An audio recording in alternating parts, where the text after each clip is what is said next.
नमस्कार, IND inside में आपका स्वागत है। मैं हूं आपके साथ मोनिका सिंह। गांव में बुनियादी सुविधाओं का अभाव है। जनप्रतिनिधि गांव का रुख करते हैं, लेकिन सिर्फ चुनाव के वक्त। अधिकारियों तक भी शिकायत पहुंची, लेकिन कोई सुनवाई नहीं हो रही। आखिर क्यों जिम्मेदारों के संज्ञान में मामला होते हुए भी नरकीय जीवन जीने को मजबूर है यहाँ के ग्रामीण? विस्तार से करेंगे चर्चा IND इनसाइड में। हमारी भी सुनो विधायक महोदया।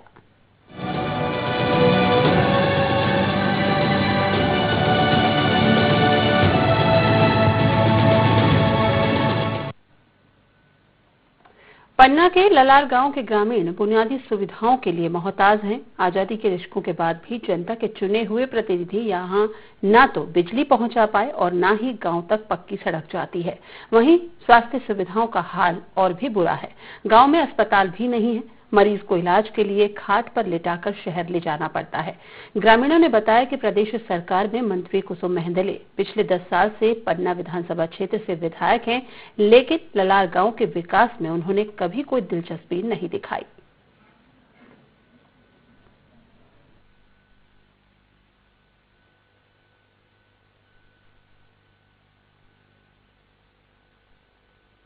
कि हमारे यहाँ ना तो रोड है, ना लाइट है और ना ये कोई आने जाने का साधन है।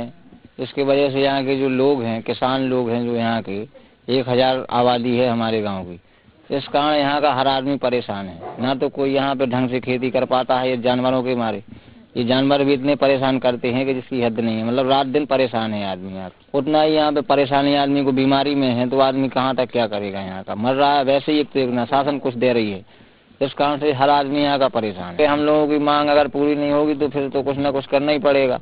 हमारे यहाँ तो सभी कुछ की समस्या है। जो कुछ है यहाँ तो हम ही है। बीमार है तो हम है, डॉक्टर है तो हम है, रास्ता जो कुछ भी है तो हम है, बाकी यहाँ कुछ नहीं है। ना अस्पताल है, ना रोड है, ना कोई रास्ता है, ना कोई नेता मंत्री है। यहाँ कुछ नहीं। जानवरों की जिंदगी तो जी रहे हैं, बाकी तो हम लोग अब असमर्थ हुआ है हथियार उठाने के काबिल। अरे हमारे गांव में इतनी बड़ी बड़ी समस्याएं कि किसी गांव में नहीं है। यहाँ पे इतनी सरकार की सुविधाएं दी जा रही हैं हर क्षेत्र में, हर शहर में, पर हमारे गांव में कोई सुविधा नहीं है। एक सबसे बड़ी समस्या ये है कि सब ग्रामीण जितने भी किसान हैं, इस गांव से उस पार जाने में जो बीच में नदी पड़ती है, सबसे बड़ी समस्या वो है हमारे गांव में। सब नाम के यहाँ पे प्रशासन में जो भी व्यक्ति, विधायक, कलेक्टर जो भी है, सब नाम के हैं। यहाँ पे कोई देखने को नहीं, सुनने को राजी नहीं। कम से कम 50 वर्षों से भी ज्यादा हो गए हैं आजाद हुए, फिर भी इस गांव में जितनी बड़ी समस्या है वो कहीं नहीं है। कहते हैं कि विकास की एक जो डोर होती है वो सड़क से होकर जाती है, लेकिन पन्ना में मैं इस वक्त उस गांव में मौजूद हूं जो रोड से नहीं, पूरे विकास से ही दूर है। जी हाँ, ये पन्ना विधानसभा क्षेत्र का ललार गांव है जो सड़क मार्ग से बिल्कुल ही टूटा हुआ है। विकास के नाम पर यहाँ पर सिर्फ और सिर्फ लोगों से छलावा किया गया है।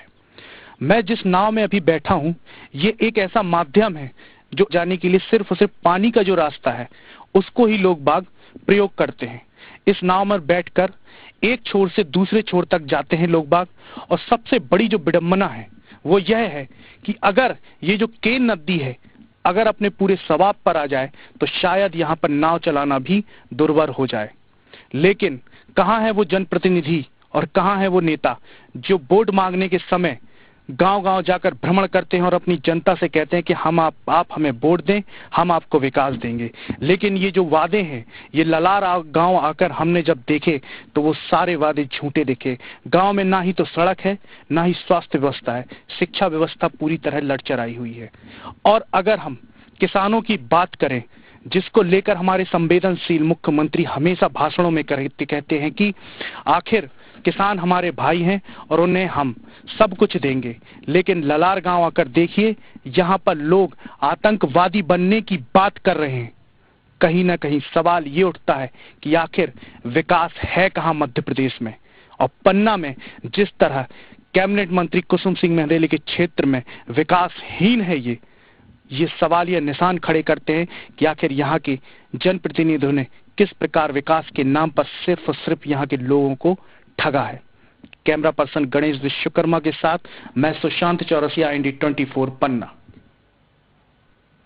तो देखिए आपने ललार गांव की तस्वीरें, किस कदर नरकीय जीवन जीने को मजबूर हैं ग्रामीण। वहीं जब जिला पंचायत CEO से मामले को लेकर बात की गई तो वे भी जिम्मेदारी से पल्ला झाड़ते हुए नजर आए।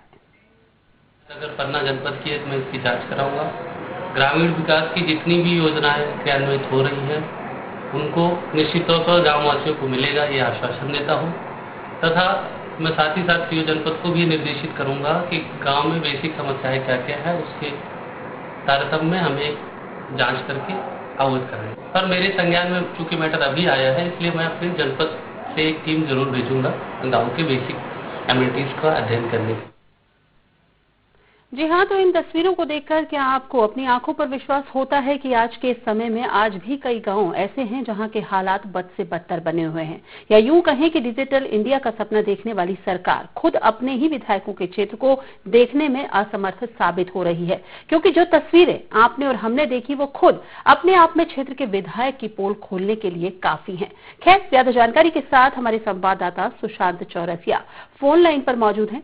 सुशांत, सबसे पहले आपसे जानना चाहेंगे, जिस तरह की तस्वीरें हमने देखी, ललार गांव की जो बात कर रहे हैं, मूलभूत सुविधाओं का अभाव यहां पर लगातार बना हुआ है। आखिर क्या वजह है कि ये गांव आज भी मुख्य धारा से, विकास की मुख्य धारा से नहीं जुड़ पाया?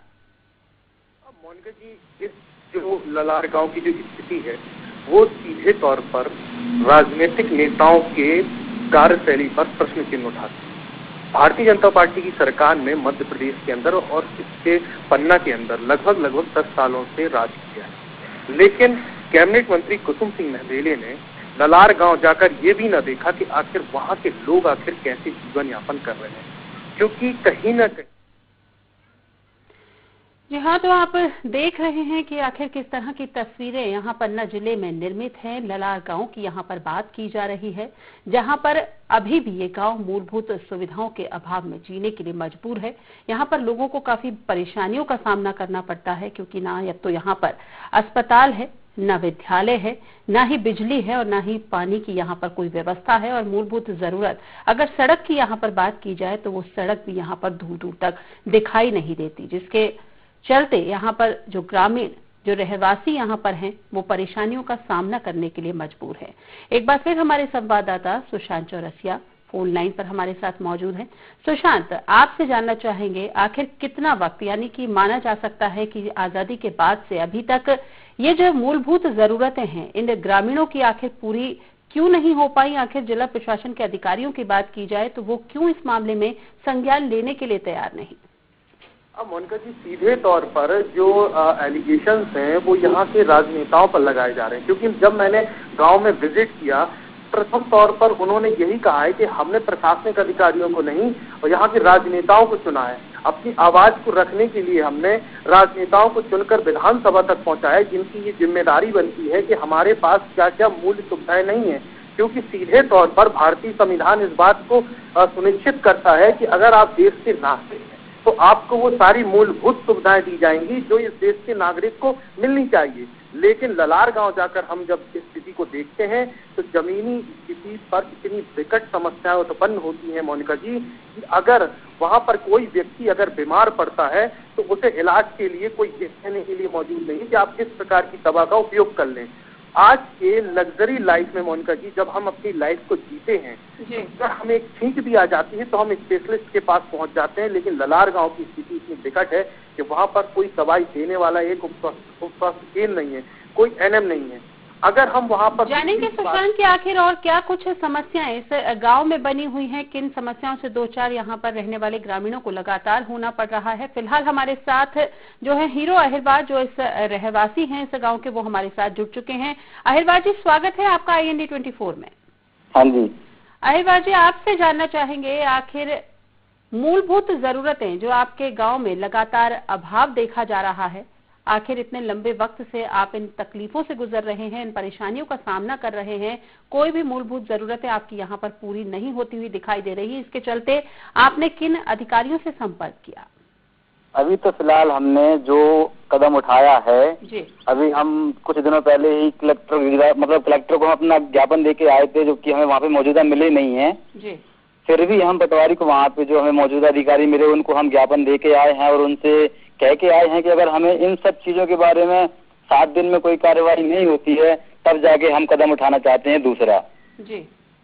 आपका क्या अगला कदम होगा अगर आपकी सुनवाई नहीं होती, क्योंकि निश्चित तौर पर आजादी के बाद से अभी तक ये गांव अभावों में ही जीने के लिए मजबूर है, तो आखिर इसके चलते अगर सुनवाई नहीं होती अहिरबार जी, तो अगला कदम आपका क्या?